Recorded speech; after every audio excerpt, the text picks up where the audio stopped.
Friends, go ahead and stand. Let's worship together.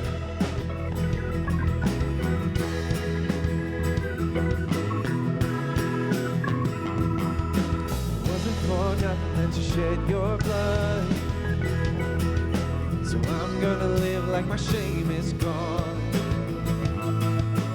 Won't be shackled to the way I was. I'm gonna live like my chains are gone.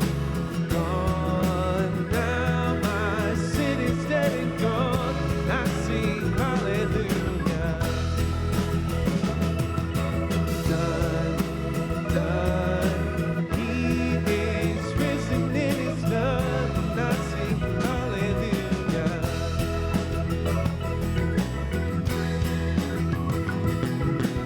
Praise is a weapon that will overcome. I'm gonna shout like the battle's won. Fall back, devil, cause your time is up. I'm gonna live like the stone is gone. Gone. Now my sin is dead and gone. And I sing hallelujah. Done, done. He is risen, it is done.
Battleground, seeing just how much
my strength, my song, this cornerstone, this solid ground, firm through the fiercest drought and storm. What heights of love, what depths of peace, when fears are stilled, when striving cease, my comforter, my all in all, here in the love of Christ I stand. In Christ alone, who took on flesh, fullness of God in helpless babe, this gift of love and righteousness, scorned by the ones he came to save. Till on that cross, as Jesus died, the wrath of God was satisfied. Forever sin on him was laid. Here in the death of Christ I live. There in the ground his body lay, light of the world by darkness slain. Then bursting forth in glorious day, up from the grave he rose again. And as he stands in victory, sin's curse has lost its grip on me. For I am his, and he is mine, bought with the precious blood of Christ. No guilt in life, no fear in death. This is the power of Christ in me. From life cry to final breath, Jesus commands my destiny. No power of hell, no scheme of man can ever pluck me from his hand. Till he returns or calls me home, here in the power of Christ I'll stand. No power of hell, no scheme of man can ever pluck me from his hand. Till he returns or calls me home, here in the power of Christ I'll stand.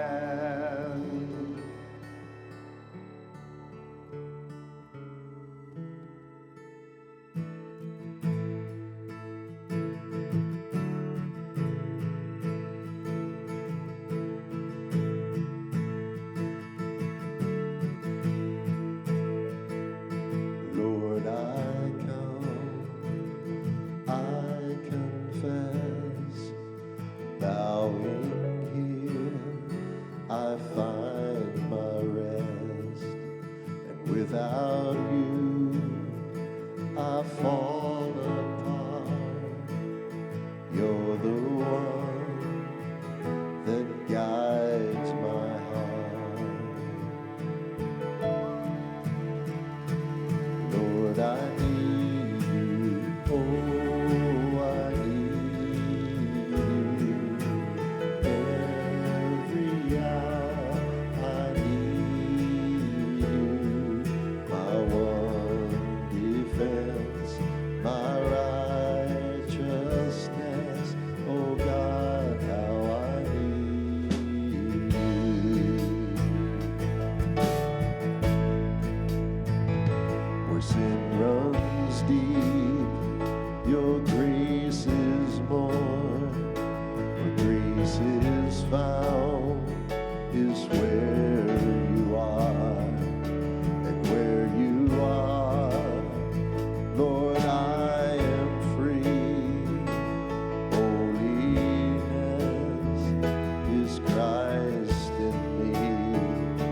where you are, Lord, I am free. Holiness is Christ in me. Lord, I need you. Oh, I need you. Every hour I need you. My one defense, my righteousness. Oh God, how I need you. So teach my song to rise to you. When temptation comes my way, and when I cannot stand, I'll fall on you. Jesus, you're my hope and stay. And when I cannot stand, I'll fall on you. Jesus, you're my hope and stay. Lord, I need you. Oh, I need you. Every hour I need you. My one defense, my righteousness. Oh God, how I need you. You're my one defense, my righteousness. Oh God, how I need you.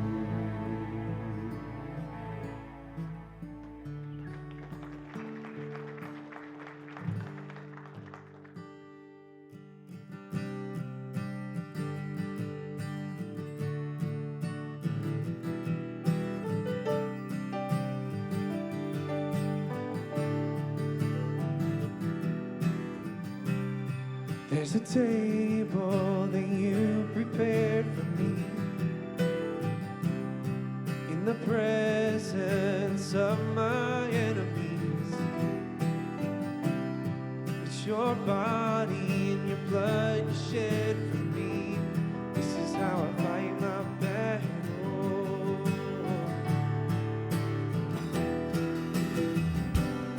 There's a table that you prepared for me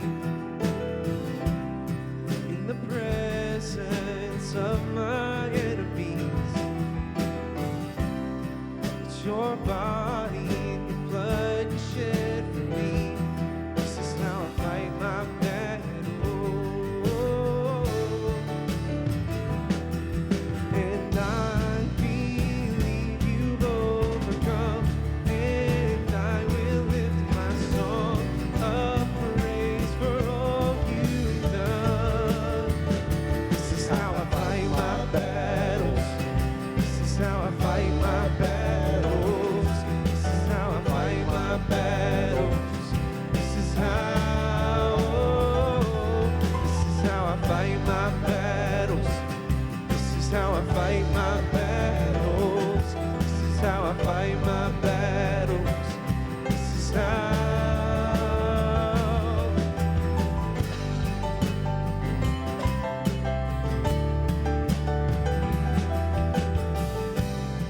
In the valley, I know that you're with me. And surely your goodness and your mercy follow me. So my weapons of praise and thanksgiving. This is how I fight my battle. And I believe you've overcome, and I will lift my song of praise for all you've done. This is how I fight my battles. This is how I fight my battles. This is how I fight my battles. This is how.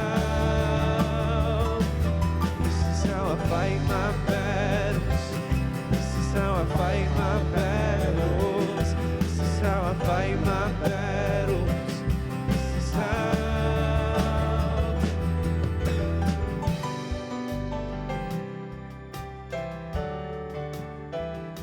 This is how.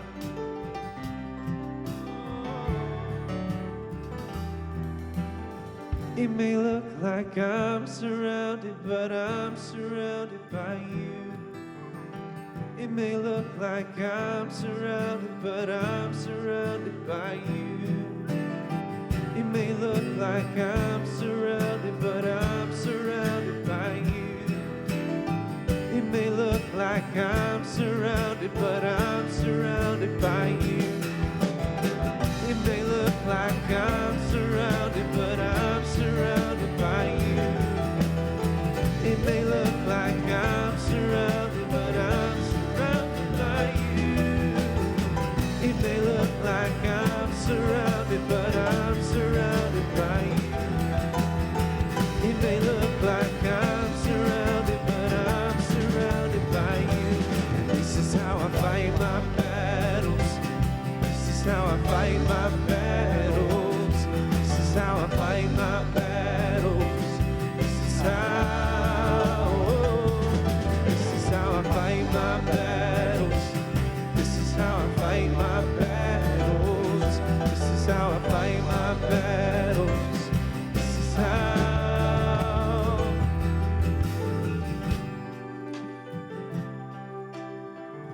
God, we come to you today with our hearts lifted in worship to you for the fact that you've won the decisive battle against sin and death.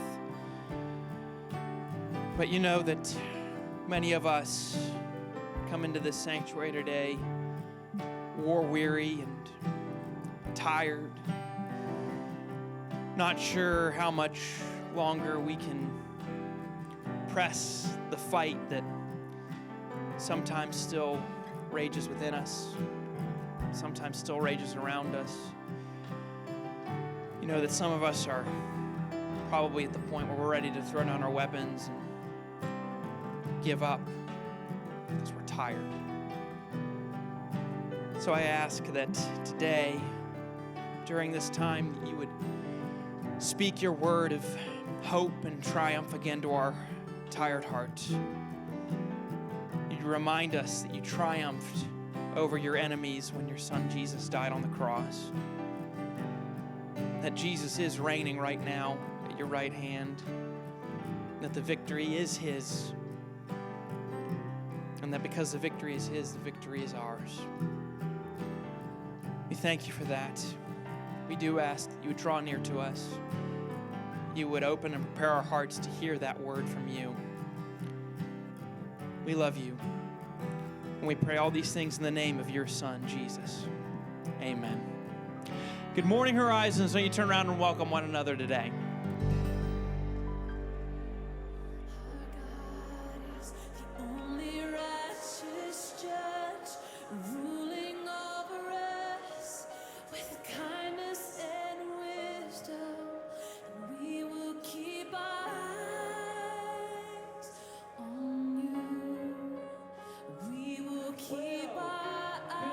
My friends, you know what's really messed up?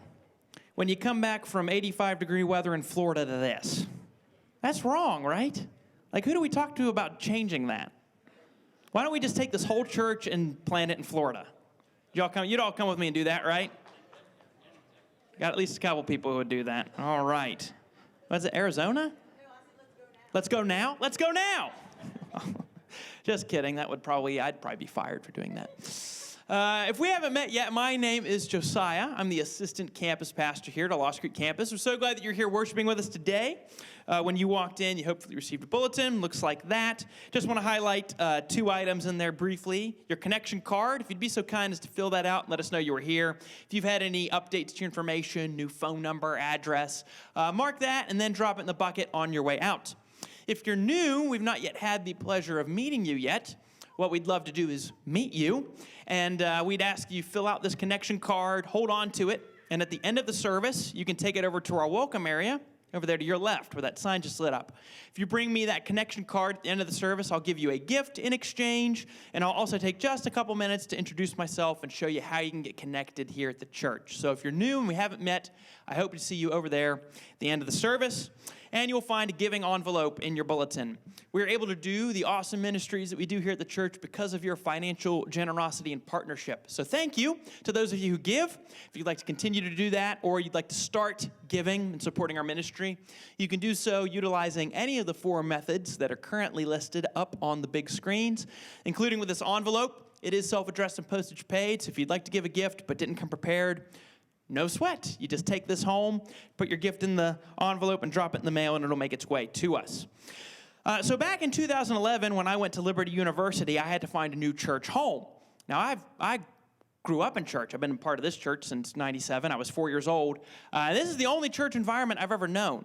But, I like to think of myself as kind of, like I grew up in the church. I know what's going on. I got the church scene on lockdown, right? And so I found a church in Lynchburg, Brentwood Church, and I thought I'm going to go pay it a visit. And I know what's going on, so I'm not worried. I got no sweat. I'm going to roll in there, and I'm going to show them what's up. I'm probably going to teach them a couple lessons about how to do church or something arrogant like that. But as it turns out, I don't know if you remember the first time you visited a new church, but it's actually a pretty nerve-wracking experience. And as I rolled into the parking lot at Brentwood, I realized I have never been a first-time visitor at a church, ever. I had never done that before. And so I got really nervous. And actually, as I was in the parking lot, I thought about just turning around and leaving. I'm like, I can't handle this experience right now. But they had a friendly group of parking lot attendants who helped me find a parking spot. There were some greeters at the door who welcomed me with a warm handshake and a smile. And then there was a team of ushers who helped me get oriented to the building and helped me figure out what was going on and where I was going. And those friendly faces kept me from pulling out of the parking lot and just turning around.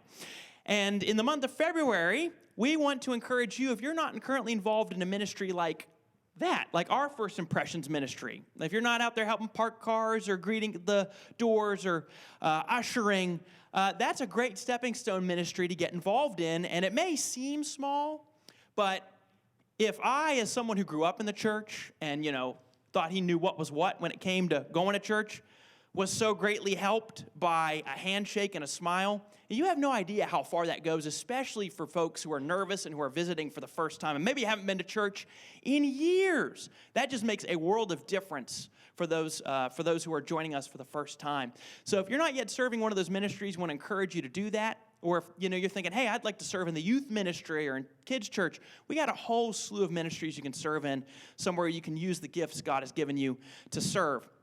So we want to encourage you, if you haven't yet gotten involved, you can go to our website, horizonschurch.net, and click on the Serve tab. Or if you want to get involved, you can check out our kiosks in the middle of the lobby. Lucas will be happy to get you connected to a ministry. All right?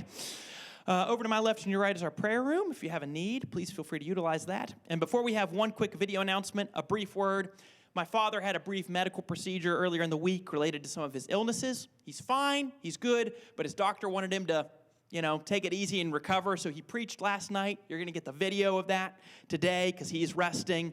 I think he's going to explain a little bit more of that on the video, but just wanted to give you a heads up. He's fine, all is well. He's just recovering, all right? So take a look at the big screens, and then he will be up to deliver the message.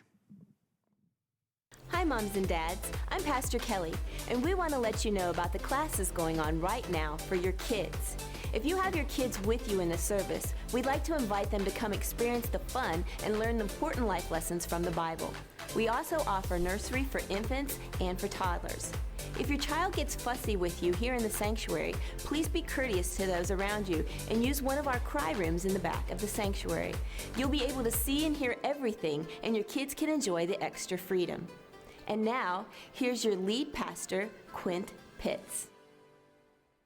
We've got a little bit of time here. So EJ or Seth, let me talk to the Lost Creek before we kick into our campus pastors, okay? There's been a lot of people asking me about my health. And nobody gets it right. So I thought I would take a couple minutes just to talk to you about my health. I had a kidney infection back in December. I don't know if everybody heard about that. I'm very private about my health stuff, and I don't want people coming to the hospital because I feel like people are going to fuss about me, and I don't want people fussing about me, so I just kind of keep it all quiet. But I had a kidney infection, put me in the hospital right at Christmas Eve, and Christmas, it was horrible for 3 days. Got a new respect, a meteoric respect for nurses. I've never been in a hospital before. That was my first time ever to be admitted to the hospital. And nurses need to get paid more. I don't know if you got any nurses out there, but you need to get paid more. Amazing.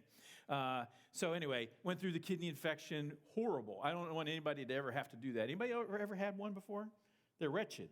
Anyway, the doctors at the VA, they said, hey, we've pinpointed why you're getting these kidney infections. And you're going to keep getting these kidney infections until you get a surgery done.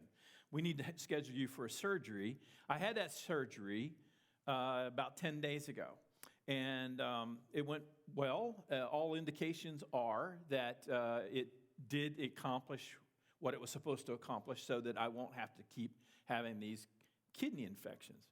So the surgery went well. The literature on this surgery says you should take 2 weeks off from work. I took 4 days off of work.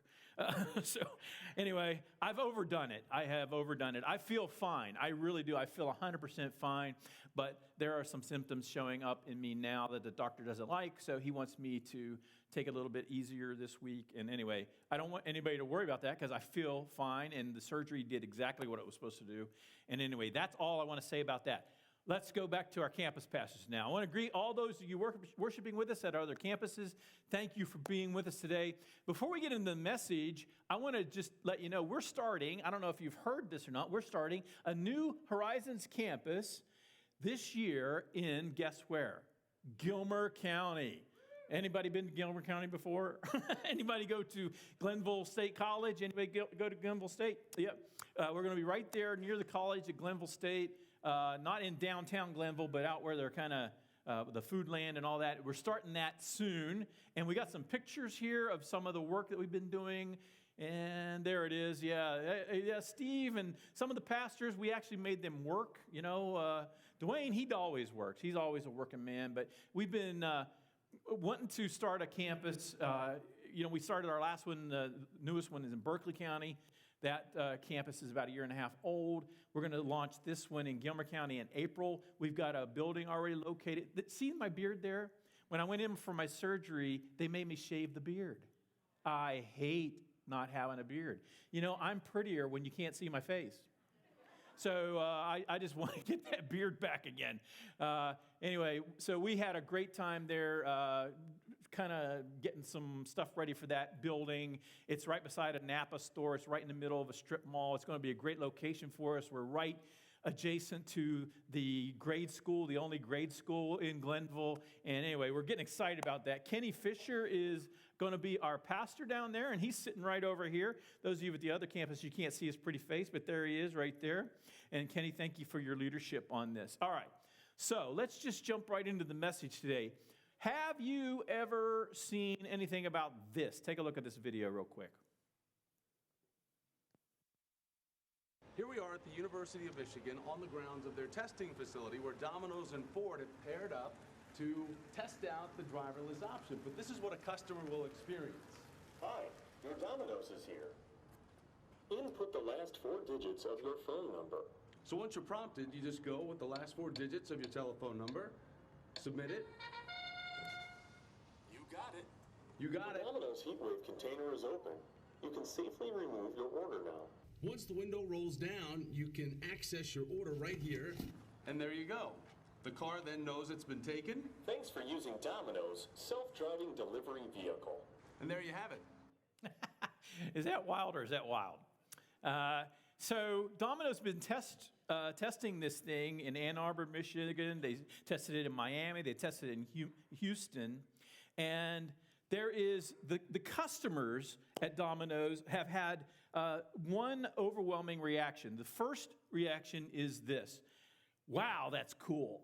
You know, there is a cool factor. You know, you order the pizza and it comes to you without a driver in the car. You get an app, and the app tells you, hey, we're 5 minutes away, we're 2 minutes away, hey, come out and get your pizza. It's kind of a cool factor. That's the initial reaction. But immediately after that cool factor romance honeymoon phase goes away, there is a dissatisfaction level that keeps going up and up and up with that. Can anybody guess why Domino's customers, faithful Domino's customers, are dissatisfied with a driverless vehicle delivering their pizza? Anybody got a guess? You have to put pants on, Casey, and you got to go out and you've got to go to the curb, for crying out loud. You got to walk from the stinking door to the stinking curb, and it's 40 feet, and it might be raining, it might be snowing, and so there's all of this dissatisfaction with the 40 feet, you know? I mean, does that say anything about us? Does that say something about us? I think it says a lot about us. The world is seducing us every single day, ladies and gentlemen. The world is seducing us to get us to believe that we deserve, we're entitled to a comfort, ease life, right? Convenience. Anything that disturbs my ease, anything that disturbs my comfort, even 40 feet of walking to get a fresh hot pizza, that needs to be rejected. The world is seducing us that way. And, you know, it doesn't stop. I mean, it's kind of cute to talk about pizza, pepperoni, and sausage and all that stuff. But there is a nefarious side to this. And the nefarious side is what affects not just pizza delivery. It affects my heart. It affects my relationship with God. So last week we started a series on the world. A series of talks. We're calling it The Cosmic Struggle with the World. Last week, Steve introduced an unholy trinity. You know, the Bible contains Holy Trinity, Father, Son, Holy Spirit, but the Bible also contains an unholy trinity, which is the world, the flesh, and the devil. Now, around Horizons, we talk about the devil, and we talk about how to fight the devil a whole lot, right? I mean, we talk about that frequently. In fact, you guys get sick of me talking about that. We talk about the flesh some. And even if we don't know what the flesh is, we know when we recognize it, when we see it, the flesh is this internal traitor inside of me that pulls me away from God and pushes me towards sin. I've got something inside of me that works against the cause of Christ and the cause of God in my life, and that's called the flesh. But this thing called the world, I've been a Christian for 40 years, and I have never heard a full sermon on the world. Not until last week when Steve did his. I've certainly never heard a series of teachings on the world, and I've been a Christian for 40 years. Now, when I first became a Christian, I was a baby Christian back in the 1980, 81, 79, 80, 81. I went to a little Baptist church, and the little Baptist church talked about the world occasionally. They talked about the things of the world occasionally, and I got to say, you know what we talked about? You know what the preachers talked about when they talked about the world? Anybody remember? Playing cards, going to dances, watching movies, and listening to rock music. That was the world. And I got to say, that was a very naive and shallow view of what the world is. All right? So what we want to do over the next 4 weeks is we want to get real specific with you. We want to raise your awareness of what the world is and what it's doing to us, all right? And the reason we're doing this is because the Bible is just stark in its warnings to us about the world. 1 John 2:15 says, "Do not love the world or anything in the world. If anyone loves the world, the love of the Father is not in him." What? What? Did you see that? Can we agree that that's a pretty strong statement from the Scriptures? That if anyone loves the world, the love of the Father is not in him? Folks, that is a super strong warning to look out for our hearts. How about James chapter 4? This is even stronger. James chapter 4, verse 4 says, "You adulterous people." Immediately, James in this verse says, hey, if you're friending with the world, you're an adulterer. It's like you're committing an adulterous relationship against God. You adulterous people, don't you know that friendship with the world is, excuse me, hatred towards God? Anyone who chooses to be a friend of the world becomes an enemy of God? Come on. Huh? This has got to be a misprint. right? I mean, anybody here want to be labeled a God hater? Anybody here want to be labeled someone who is an enemy of God? Probably wouldn't be in church if that was what you wanted to have happen with your life, right? This is super strong warning, isn't it? I mean, you don't see this kind of language in the New Testament much, but this is pretty strong. So let's review, because maybe we should learn a few things about the world, huh? What do you think? I mean, if the scripture says, look out, don't be a friend of the world, or you're going to be called a hater of God, I mean, that's a pretty strong warning. Maybe we should try to figure out what he's talking about when he talks about the world. Maybe we should try to figure out if we have become a friend of the world. And I got to tell you, folks, it's a lot more serious than playing cards, going to movies, and listening to rock music. It's a lot more serious, it's a lot more subtle, and it's a lot more nefarious than that. So let's review some of the things that Steve talked about last week. And the only reason I'm doing that, I don't want to bore you, but I want to say, and Steve did a great job, I don't have to cover for Steve, but I want to review because not everybody was here last week, all right? It's January, it's February, right? So people miss in February. Let's talk about what we're not talking about when we talk about the world, all right? Words have several definitions. Everybody agree with that? I think last week Steve used the example of trunk, the word trunk in the English language. What does the word trunk mean in the English language? Well, it could be the compartment in the back of your car, right? It could be a chest that you store things in. It could be the thickest part of the tree. It could be an elephant's nose, right? That's a trunk. Well, the word world in the Bible has at least 3 different meanings. First of all, what we're not talking about during this series when we talk about the word world, we're not talking about the creation that God made. God created this beautiful world, and what 1 John and James 4 is not saying is that if you love the creation, if you love nature, then you're an enemy of God. That's not what is being said there. Another thing that the New Testament is not saying when it warns us about the world is the people in the world, the people that God loves and that God created, humanity. When John chapter 3, verse 16 clearly says, God so loved the what? The world, that he gave his only begotten son. He's talking there about people. He's talking about human beings. He's talking about your neighbors. He's talking about you. He's talking about your parents, your grandparents. We're not talking about, when we say that, when John says, hey, friendship with the world is enemy towards God, when James says, hey, if you love the world, you're hating God, if that's what's being said, he's not talking about people. We're not talking about people. So what is the world? If it's not the creation, if it's not nature, if it's not people, what is the world when we're being warned so clearly and strongly? Don't get involved with this love for the world. What's he talking about? I think John Eldredge has one of the clearest definitions, and I love it. I'm going to put here's the definition if you want to write this down. The world is the collective momentum of human sin.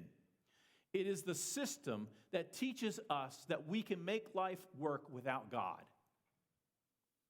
You see, there is a concerted, very intentional effort from the world to get you to live your life without God. And there's a systematic way that that's being done to us every single day. Every single day. And so during this series, we're going to try to get real specific and raise your awareness of how that's taking place in our times, okay? The thing about the world is that it shifts. The currents and the undercurrents of the world shift. So what we want to talk about is trying to describe for you some of the undercurrents that are alive and well here in the world today, okay? What's going on today that is causing us to become friends of the world? So, the first specific undercurrent that we're going to focus on today has to do and was illustrated by the customer's reaction to Domino's delivery pizza, no driver, okay? I think that little story right there beautifully illustrates one of the undercurrents that the world is convincing us and how we can live our lives without God. Customers complained because they had to walk from their door to the curb to get their pizza. They felt entitled to the ease of just walking to the door. Pants are optional, right, Casey? That 40 feet, that 20-second walk caused dissatisfaction with the experience. Now, let me just ask you, is there anything sinful about wanting someone to deliver your pizza to the door? Is there anything sinful about that? Of course not, right? There's nothing sinful about that. It's very subtle, but it illustrates something, all right? It illustrates something, and it exposes something that's going on in the hearts of human beings. You, me, our friends, our neighbors, our family members. It illustrates that ease and comfort, this belief that we have that ease and comfort is our birthright, that we deserve it, that we're entitled to it. And more blatantly and more nefarious, anything and anyone that disturbs that ease and comfort ought to be rejected. That's the really nefarious part of this. Everybody would like to have comfort in their lives, and everybody would love to avoid hardship. But it's when you are convinced that you deserve it, you're entitled to it, it's your birthright, and oh, by the way, you need to reject anything and anyone who disturbs your comfort, disturbs your ease, becomes inconvenient. That is nefarious. So write this down if you're taking notes. The world insists that we are entitled to a life of ease and we should reject anything which causes our discomfort. Now, we're going to be kind of all over the Bible today, but if you've got your Bible with you, I'm going to spend most of my time in James and Hebrews, and those are right beside each other towards the back of your New Testament, so if you want to turn there. But with that in mind, that the world is insisting that you and I deserve comfort in our lives, and anyone or anything that disturbs that comfort and that ease should be rejected. With that in mind, how does that square with Jesus saying, deny yourself, pick up your cross, and follow me? How does that square? How does that square with Paul telling us in 1 Timothy, hey, you need to endure hardship like a good soldier of Jesus Christ. Endure, we don't like that word anymore. Hardship, terrible, perish the thought. That's the Bible, folks. That's the New Testament. If here's what the world would say to you. If you want to be religious, go ahead and be religious. That's fine, but don't take it very seriously. Certainly don't get carried away. Don't become an extremist. Yeah, okay, if you want to pick up your cross, pick up your cross. But make sure the cross is equipped with pillows, air conditioning, and it's driverless. It'll just drive itself. You don't have to carry it. You don't have to sweat. You don't have to put any effort out. That's what the world would say about Jesus. Hey, if Jesus is going to ask you to carry that thing, and then Jesus is going to ask you to die on that thing, Jesus is going to ask you to deny yourself, that's ridiculous. You need to reject Jesus. Folks, that is a huge message.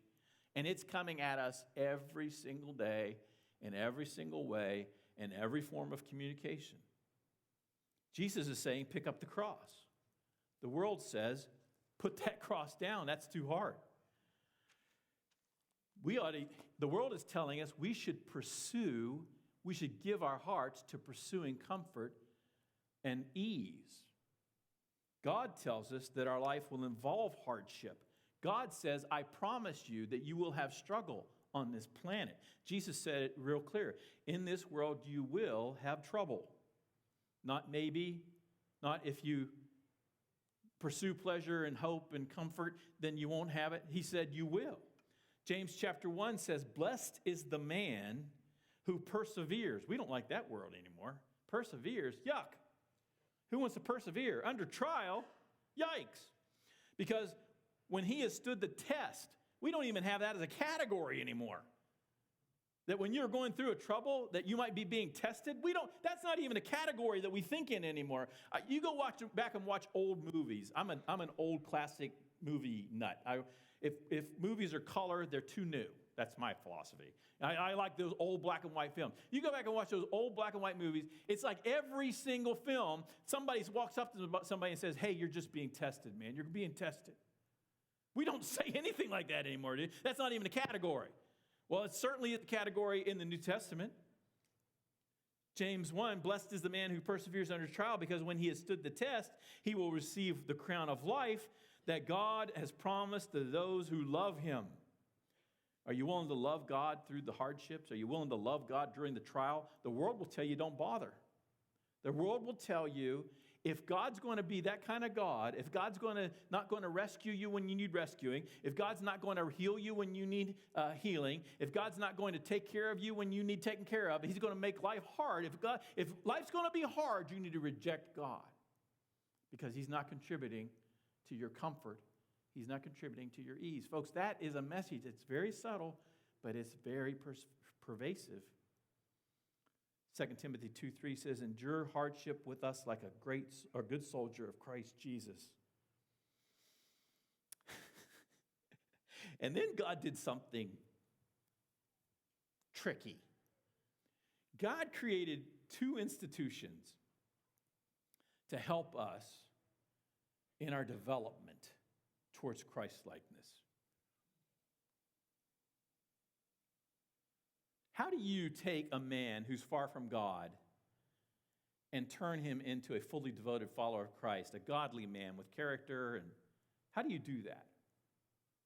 How do you take a woman who's far from God and change her into a virtuous woman who's willing to follow Jesus? How do you do that? You know, I don't know about you, but me and the men that I've journeyed with for the last 23 years, ease and comfort ain't got much to do with it.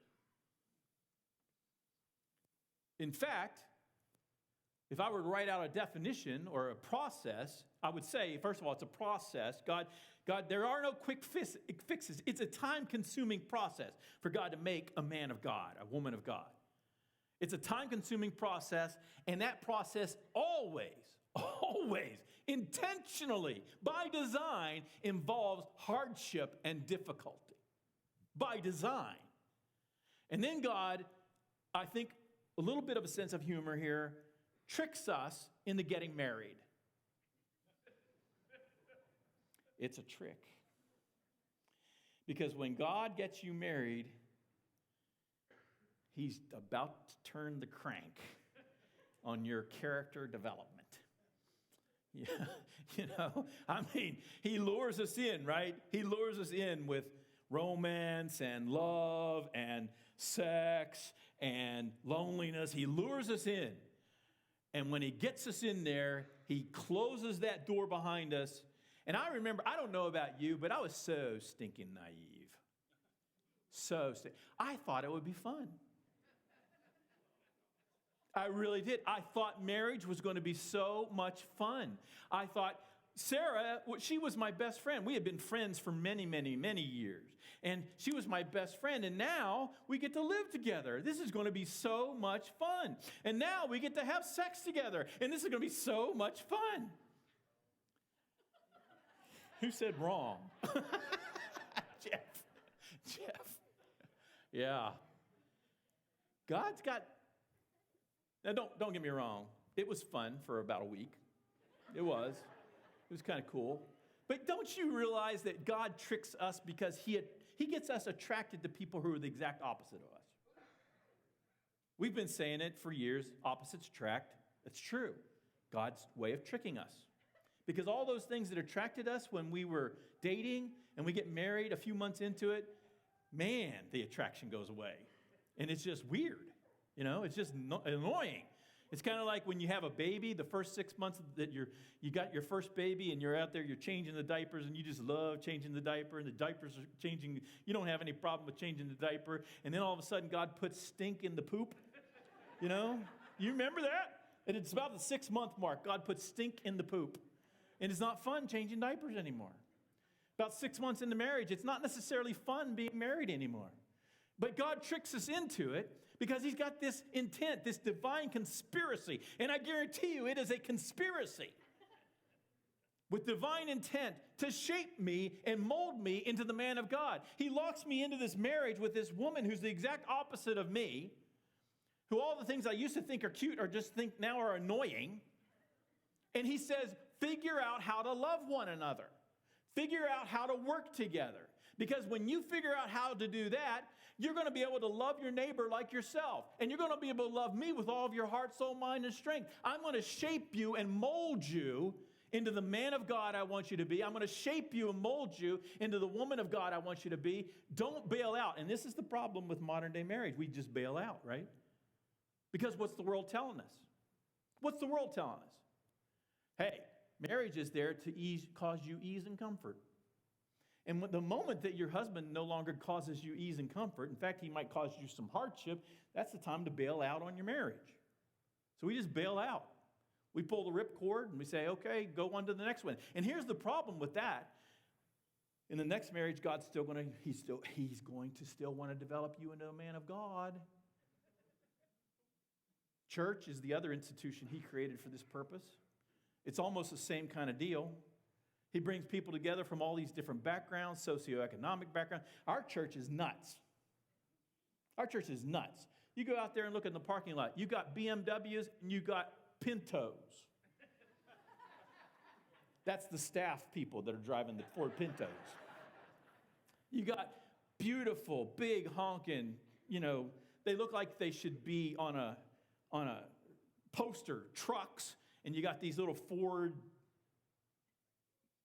Ranger, that's the word I'm looking for. You got one of those, Chuck?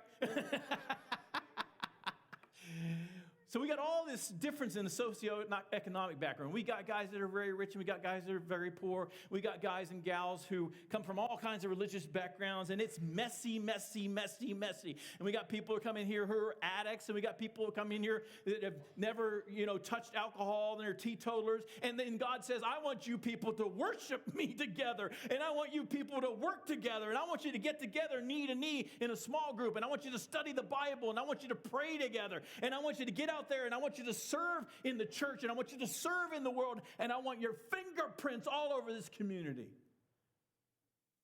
And guess what happens? Conflict happens. That person ignored me. That person said something I disagree with. That person offended me.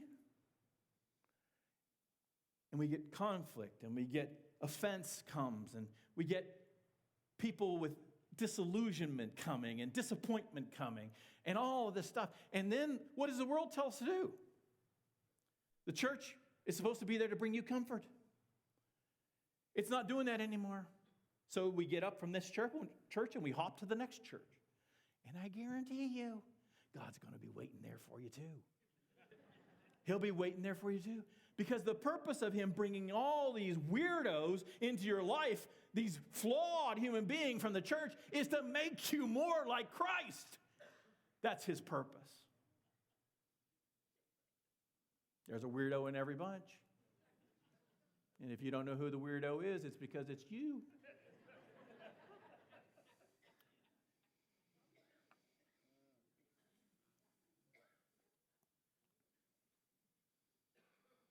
At what point does my love for ease and comfort interfere with my spiritual growth? You see, that's a very telling question. And I'll be, with me, the tipping point is when I quit. When I give up. So Sarah and I got married. We thought it'd be fun. Wasn't fun every day anyway. And we were both tempted, over the past 30 years, at some time, we were both tempted to bail out. But you know what? When we got married, we locked the escape hatch and we threw the key out. And we're going to figure it out. We're going to figure out how to love one another. We've never talked about divorce. Murder, but never divorce. There for a while, I had a hitman on speed dial. Can you make it look like an accident? And we go to the church, and the church, they're human beings. So we disappoint one another, and we get disillusioned by that. And conflicts arise, and different people have different ideas and different objectives and different priorities. We're not leaving. We know that if we go to that next church, we're going to have the same problems because there's human critters over there too. Right? If I quit, you see, if I bail out on my marriage, if I quit the church, and that's a big one today. Oh, you disappointed me, you offended me, so the world says, well, give up on church altogether. You don't need church. That's not what the New Testament says. New Testament says you need church. New Testament doesn't just say you need church. New Testament says you are church. Church needs you. So what's behind this lie? All right? What's behind this lie? We said earlier that a good definition of the world is the systematic teaching that we can make life work without God. What's behind this? Hey, you need to go for comfort. That comfort needs to be your objective. And anybody that gets in your way, anything that gets you need to reject something that doesn't bring you comfort. What's behind that? Write this down. The world insists that this life is all we get. This life. These 70, 80, 90, 100 years, however many you get on this planet. This life is all we get. So we must get all the ease and comfort out of life right now. So at the heart of this thing is this wicked lie that the world is as good as it gets. There's no heavenly reward to look forward to. There's no afterlife. There's no judgment waiting for us. There's no restoration of all things, that Jesus is going to restore planet Earth. We're going to get a new heaven. We're going to get a new earth. There's none of that. There's none of that. We're going to get restored back to what it was like in the Garden of Eden. Paradise will be restored when Jesus returns. There's none of that. The world says no. It is that the world thinks that delayed gratification is the most foolish notion you will ever have, is to delay your gratification. Because there's nothing out there, folks. When you close your eyes in death, you blink into oblivion. There's nothing out there. So it's the age-old, thousands-year-old lie, eat, drink, and be merry, because tomorrow we die. And that's the period. There's a period after that, not a comma. There's a period after that. That's the world. So the world says, hey, don't buy into this idea that you may suffer here and you may face hardships here, but endure, because you're going to have a reward waiting for you over there. The world will tell you that is a pipe dream in a fairy tale. But see, the truth is there is an afterlife. The truth is there is a heaven to gain. There is a hell to shun. The truth is there is judgment waiting for us. The truth is that Jesus will return one day. And when he comes back the second time, he's not coming back to be beaten and criticized and ostracized and cursed. When he comes back the second time, he's coming back to be crowned the King of Kings. He's going to become crowned the Lord of Lords. He's going to set up his own government. He's going to give us a new heaven and a new earth. That's the truth. And folks, that's worth enduring some hardship here for. That's the truth.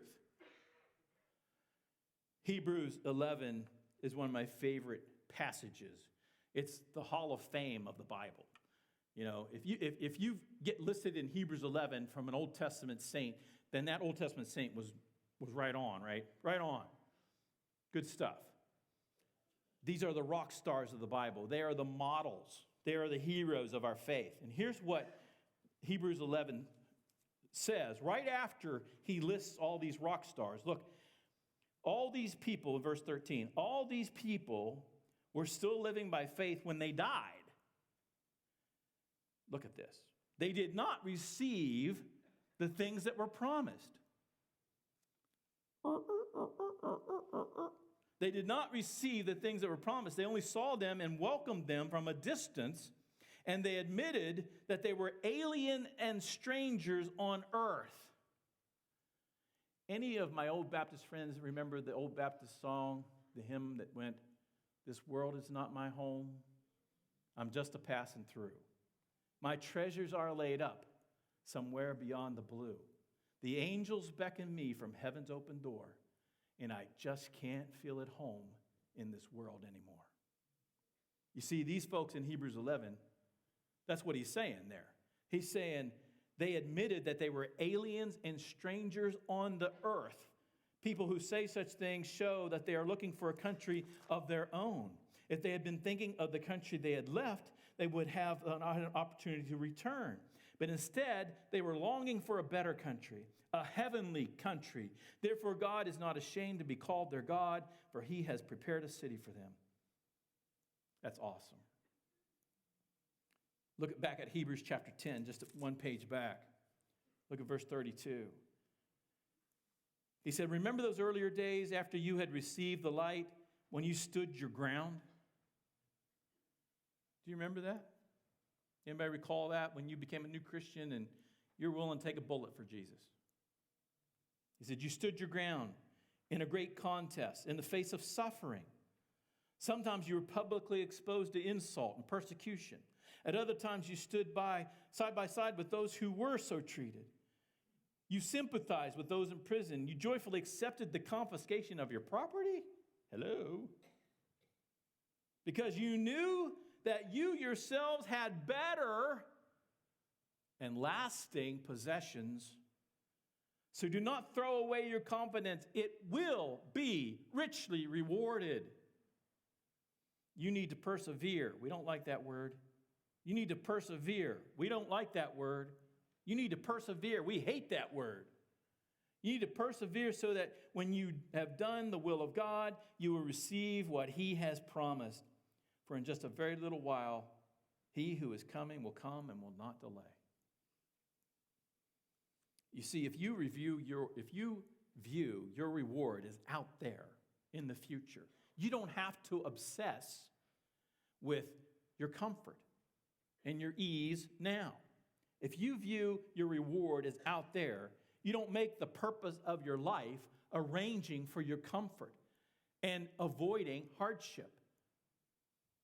You say, Pitts, are you suggesting that because I enjoy my days off? Are you suggesting that because I plan for vacations where I can rest and relax, that I'm somehow being tainted by the world? No.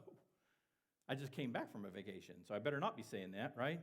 My son just got back from a vacation. Better not be saying that, right? Bible says over and over again that we should rest. In fact, Jesus, I talk about him all the time, that he had a rhythm to his life, that he would have this intense work and then he would take a break. He would take his disciples on intense ministry activity. Then he'd say, hey, let's go away and get some solitude and let's get some rest. There's a rhythm to it. The Sabbath is once every 7 days that we're supposed to rest and worship. Every time we have a single 24-hour period, we're sleeping, 8 hours of that 24-hour period? Ideally. 8 hours of the 24? I mean, God built into the system that we have to have some ease and comfort and have to have some rest. But it's not to be our obsession. We're not to feel entitled to a certain level of it. And the reason is because it's so subtly seductive about our hearts. The world will say, don't bother with God. It's too hard to serve God. Don't bother with Jesus. It's too hard to grow spiritually. We short circuit what God is trying to do in our lives when we bail out on these institutions. We bail out on our marriage. We short circuit what God wants to do. We bail out on the church because the church gets hard. We short circuit what God wants to do in our lives. It's the sin of Esau, isn't it? Isn't that the sin of Esau? Do you remember Esau from Genesis? Those of you who read the Bible, Genesis? You remember? Right at the beginning of the Bible, right after the table of contents. Genesis chapter 25, Esau. He sold his future inheritance for a little bit of comfort right now.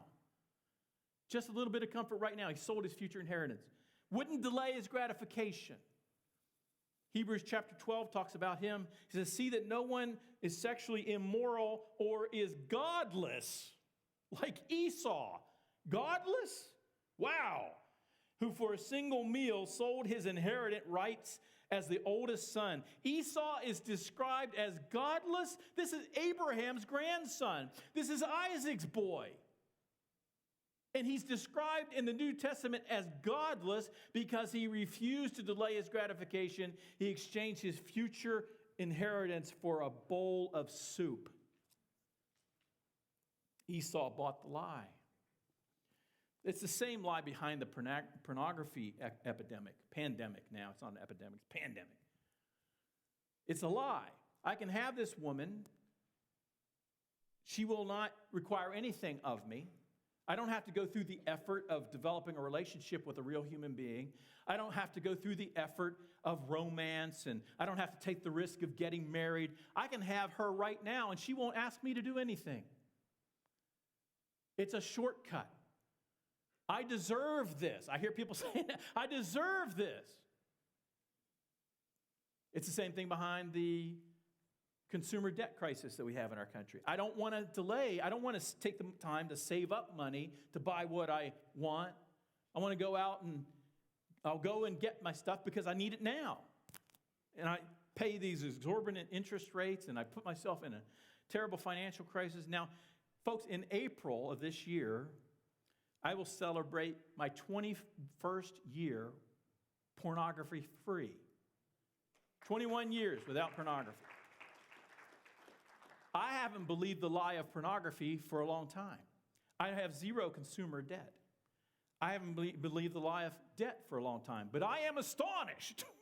I am astonished at how quickly I buy into this idea that I deserve and I'm entitled to comfort and ease. It came roaring out several weeks back, and I noticed that it was affecting the way that I started getting very indignant about when my kids would make me wait.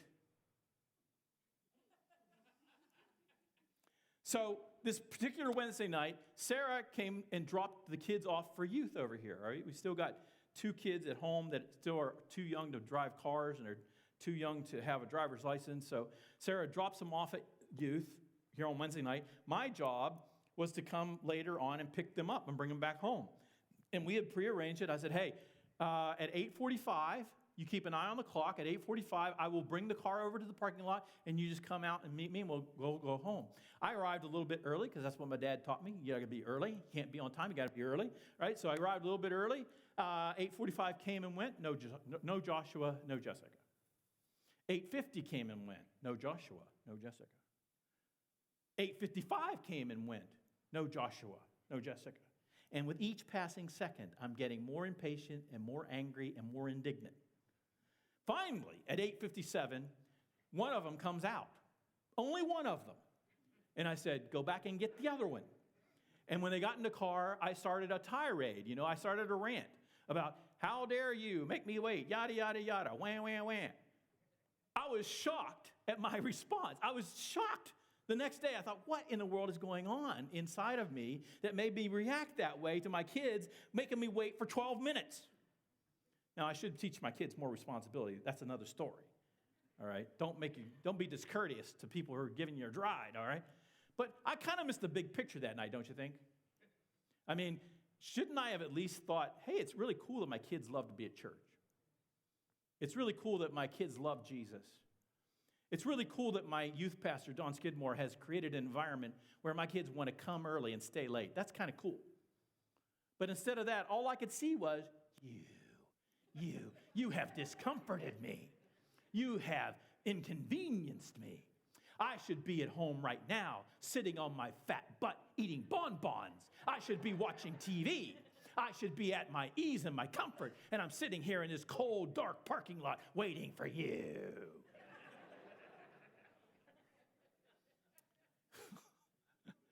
It will steal your heart. It will steal your heart. This lie. It'll steal your heart from your spouse. It'll steal your heart from your kids. It'll steal your heart from your church. This lie will steal your heart from God. Because God has bigger fish to fry than my comfort and convenience. He's got bigger fish to fry. So, Here's what I'd like to do as we close, all right? I'm going to ask everybody to stand. And I'm going to ask, disregard. Our staff came up with a great acid test. Here's a great acid test. If you're wondering, did I buy into this lie? Here's the acid test. This is a great question. When I go through hardship, do I get resentful? That is a great question. Or when I go through inconvenience of waiting in a parking lot, do I get resentful? Yeah. So let's stand, everybody, every congregation all over the church, every part of our congregation, all the campuses. Let's stand and let's leave today with the words of James chapter 1 on our lips, all right? Put that slide up there. Let's read this together. Ready? Blessed is the man who perseveres under trial, because when he has stood the test, he will receive the crown of life that God has promised to those who love him. God bless you all. Have a great week. Hey, if you're new, I'd love to meet you right over here for a few minutes.